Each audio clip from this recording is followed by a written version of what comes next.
Hi friends, ഞാനിന്ന് share ചെയ്യാൻ പോകുന്നത് എല്ലാ വീട്ടമ്മമാർക്കും യൂസ്ഫുള്ളായ നല്ല നല്ല ടിപ്സുകളുമായിട്ടാണ്. അപ്പോൾ വീഡിയോ സ്കിപ്പ് ചെയ്യാതെ കാണുക.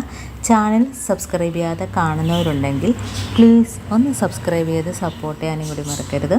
അപ്പോൾ ഇനി നമ്മുടെ ഭിത്തിയിലൊക്കെ കുട്ടികൾ പേനയോ പെൻസിലൊക്കെ വെച്ച് വരച്ചാലും നമുക്ക് പേടിക്കേണ്ടതായിട്ടില്ല. അപ്പോൾ നമുക്ക് വളരെ പെട്ടെന്ന് തന്നെ അത് മായ്ച്ച് കളയാനുള്ള നല്ലൊരു സൊല്യൂഷനാണ് ഞാനിപ്പോൾ റെഡിയാക്കുന്നതായിട്ട് കാണിക്കുന്നത്. അപ്പോൾ നമുക്ക് എത്രമാത്രം ഉണ്ടോ അതിൻ്റെ അനുസരിച്ച് നമുക്കിതിൻ്റെ അളവ് കൂട്ടുകയും കുറയ്ക്കുകയൊക്കെ ചെയ്യാം. അപ്പോൾ ഞാനതിൻ്റെ ആവശ്യത്തിനുള്ള സാധനങ്ങൾ എടുക്കുകയാണ്.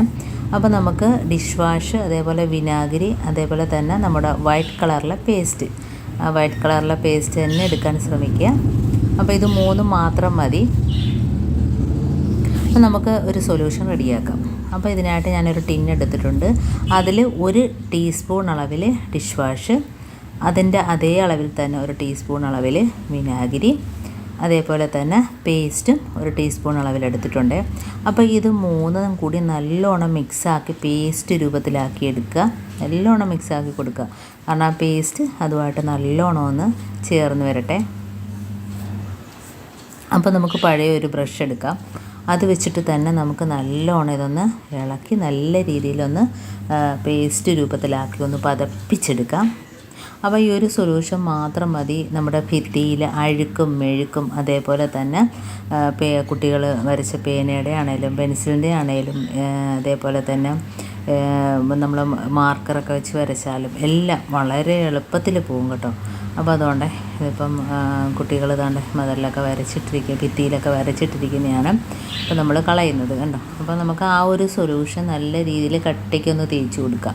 അപ്പം വെറുതെ ഒന്ന് ബലമൊന്നും കൊടുക്കാതെ വെറുതെ ഒന്ന് ഞാൻ തേച്ച് കൊടുക്കുകയാണ്. കാരണം ഒരുപാട് ബലം കൊടുത്താൽ നമ്മളെ പെയിൻ്റൊക്കെ പോവും. അപ്പോൾ പെയിൻറ്റ് പോവാത്ത രീതിയിൽ നമ്മൾ വളരെ നിസ്സാരമായിട്ടൊന്ന് ഇതേപോലെ ബ്രഷൊന്ന് വെച്ച് ആക്കി കൊടുക്കുന്നതേ ഉള്ളൂ. അപ്പം നമ്മൾ കുട്ടികൾ വരച്ച അടയാളങ്ങളെല്ലാം വളരെ പെട്ടെന്ന് തന്നെ നമുക്ക് മായ്ച്ച് കളയാനായിട്ട് പറ്റും.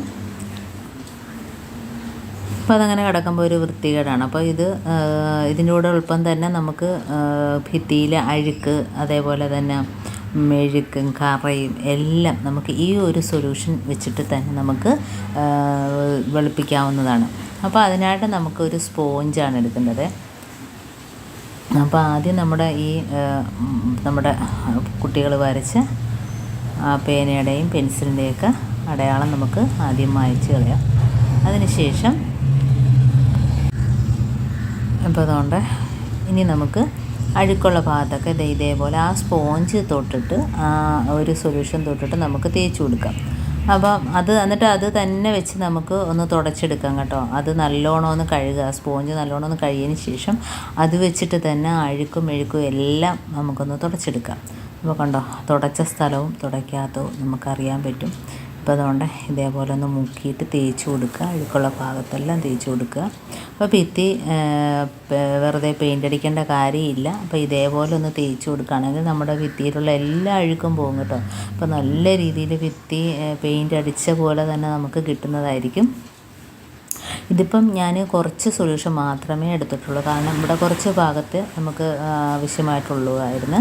അപ്പം എത്രമാത്രം നിങ്ങൾക്ക് വേണോ അതിനനുസരിച്ച് ഇതിൻ്റെ അളവ് കൂട്ടുകയും കുറയ്ക്കുകയൊക്കെ ചെയ്യാമേ. അപ്പോൾ കണ്ടോ, നല്ല രീതിയിൽ ക്ലീനായിട്ട് കിട്ടിയിട്ടുണ്ട് കണ്ടോ. നല്ല വെള്ളി പോലെ തിളങ്ങുന്നുണ്ട് നമ്മുടെ ഭിത്തിയൊക്കെ. അപ്പം പെൻസിലിൻ്റെയും പേനയുടെയൊക്കെ ഇതെല്ലാം പോയിട്ട് കണ്ടോ, ഭിത്തി അഴുക്ക് ഒക്കെ പോയിട്ട് നല്ല രീതിയിൽ ക്ലീനായിട്ട് കിട്ടിയിട്ടുണ്ട്. അപ്പം ഇതേപോലെ ചെയ്യാത്തവരൊന്ന് ചെയ്ത് നോക്കുക കണ്ടോ. അപ്പോൾ സ്പോഞ്ച് വെച്ചിട്ട് വെറുതെ ഒന്ന് ജസ്റ്റ് ഒന്ന് തേച്ച് കൊടുത്തതേ ഉള്ളൂ, എല്ലാം പോയി കിട്ടിയിട്ടുണ്ട്. നല്ല രീതിയിൽ ആ വ്യത്യാസം വന്നിട്ടുണ്ട്. അപ്പം ഇന്നത്തെ എൻ്റെ ഈ ടിപ്സ് നിങ്ങൾക്ക് ഇഷ്ടമായെന്ന് വിചാരിക്കുന്നു. ഇത് യൂസ്ഫുള്ളായിട്ട് തോന്നിയിട്ടുണ്ടെങ്കിൽ ഒന്ന് ലൈക്ക് ചെയ്യാനും കമൻറ്റ് ചെയ്യാനും സബ്സ്ക്രൈബ് ചെയ്യാനും മറക്കരുത്.